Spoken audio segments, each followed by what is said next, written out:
For the airway station, they will tell you that your patient is in respiratory arrest, has a pulse, is not breathing, and there's no trauma involved. And then they say go. First thing, you got your gloves on. You open the airway manually.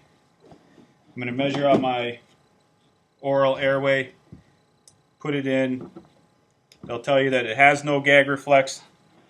And then I start ventilating with a bag valve mask. I have 30 seconds to get my first breath in. I'm going to say I'm going to hook this up to high flow oxygen, 15 liters a minute. I'm going to ventilate at a rate of 10 to 12 a minute.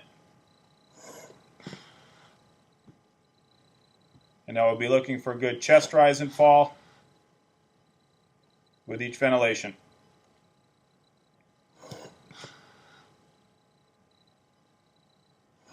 After 30 seconds, the proctor will say, the patient is being ventilated without difficulty. Breath sounds are present bilaterally with equal chest rise and fall.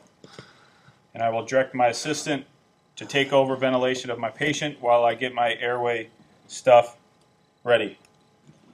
They'll tell you the patient is 5 foot 5 inches tall. So I'm going to grab my king tube here, size 4. And put my air into it. I'm going to check my pilot. Take the air out. I'm going to reset my syringe. I'm going to go ahead and put some lube on the king tube.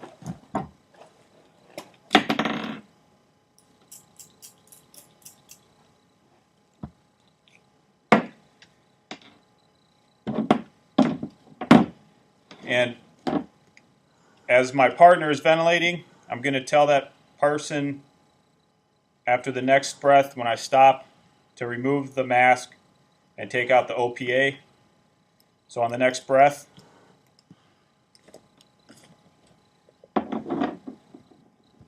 put the head in an inline neutral position, lift the tongue and jaw, insert from the side, going midline, inflating, ventilating, meeting resistance, pulling back, seeing chest rise.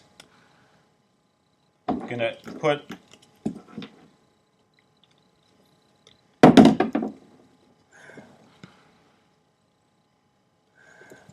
at this point I'm going to have my partner ventilate for me while I listen to lung sounds.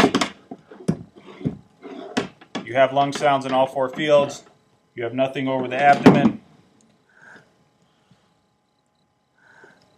My partner is going to ventilate again, and I can either verbalize or physically put the secured device on.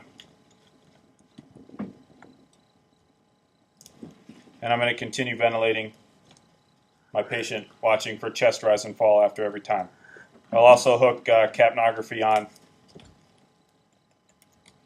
to the patient.